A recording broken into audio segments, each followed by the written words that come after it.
Inilagay ng ANTA ang milestone ni Klay Thompson sa Golden State Warriors sa kanilang ibinigay na one-of-a-kind na sapatos para kay Klay Thompson.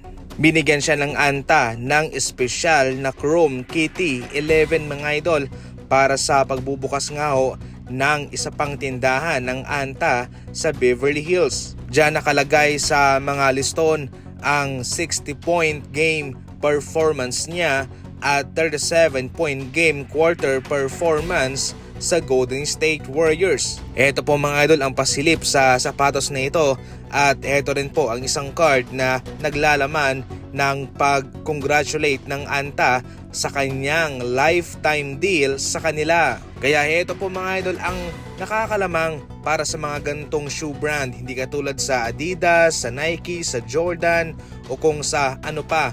Kasi sa mga Chinese brand katulad nito ay magkakaroon ka talaga ng lifetime deal o kung hindi man, minsan mataas na kontrata, long term at galante sila sa pera.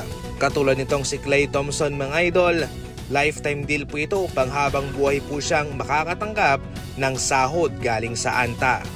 Si LeBron James na mga idol ang pinakamatandang player sa NBA history na nagkaroon ng triple-double. Sa edad na 41 years old ay naglalaro ala 25 o 30 years old itong si LeBron James. Sa kanilang huling laban nga ay nagkaroon siya ng 28 points, 10 rebounds and 12 assists. Matunog pa rin naman sa ngayon ang mga rumors patungkol sa kanyang pagbabalik sa kanyang mother team na Cleveland Cavaliers. Ngayon kasi mga idol ay mas nakafocus na ang Lakers kay Luka. Itong si LeBron ay backup na lamang at idadagdag pa natin yung pagbalasa ni Mark Walter sa kanyang kupunan na Lakers para sa susunod na season. Yung kay Rob Pelinka nga, yung kanyang posisyon ay nagdedelikato pa. Baka siya'y mapalitan kung sakaling hindi maganda ang kakalabasan ng kanilang season ngayon.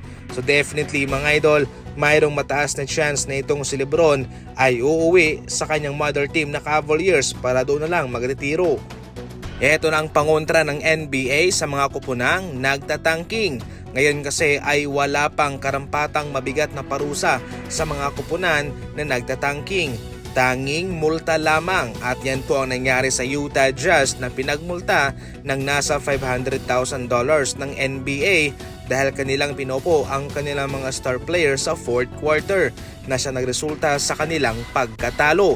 Ayon naman kay Will Hardy ay mayroong minute restriction itong kanyang mga star player, especially si Markkanen.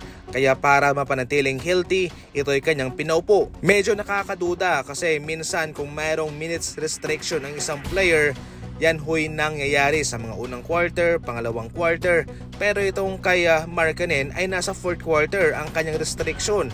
Kaya parang walang saysay itong sinasabi ni Will Hardy. Siyempre magpapatuloy pa rin po yan kung walang mabigat na parusa. Kaya heto sa ngayon pinag-uusapan ng NBA ang pagkakaroon ng mini tournament para sa mga lottery team para malaman nila ang tamang order sa magda-draft. Kumbaga kung noon ay sa lottery draft, ngayon kung sino ang mananalo, yun ang magkakaroon ng first overall pick.